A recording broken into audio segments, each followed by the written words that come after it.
What qualities would you say that intelligence reflects or has? In other words, is this a omniscient intelligence? Is it a omnipotent intelligence? What qualities would you ascribe to it?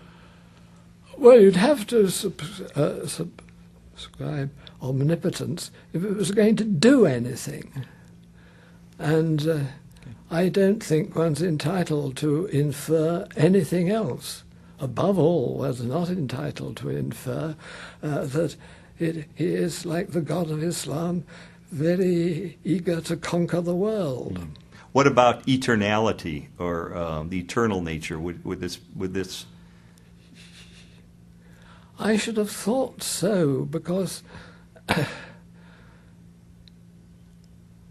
I mean, to be omnipotent and not doing anything would, and yet to exercise your omnipotence and then sort of rub your hands and say that's that and go away. It looks to me as if you can't really separate the eternity from the omnipotence. So if we're saying this is an omnipotent, intelligent, eternal, yeah, omniscient. I those qualities you'd certainly agree to. I think that's right. Yes. But what about personal? Is this a personal force or being? Yes.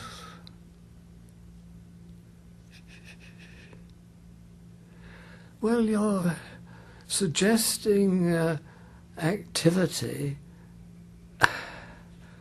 It's very hard to think of a conscience,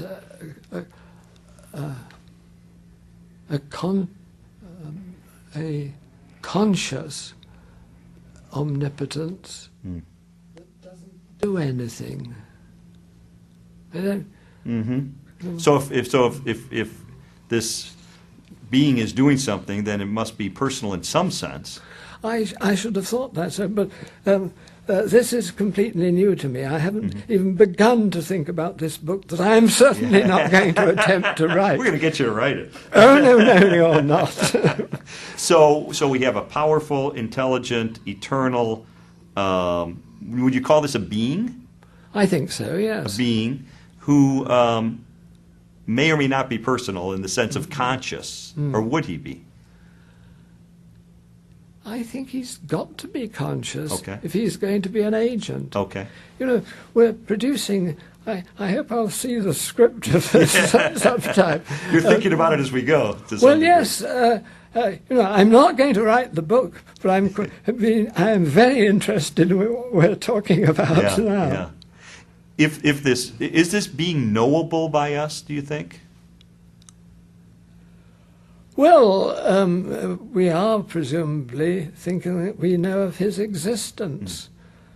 And as there doesn't seem to be anything else to know about him other than what we've suggested, we've apparently got all the knowledge of this being that's going to be available.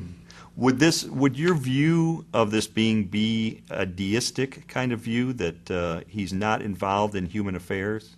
Oh, emphatically, yes, yes. I don't see why there's any reason for him to be discontented in any way with what he's already produced. Human beings as they are.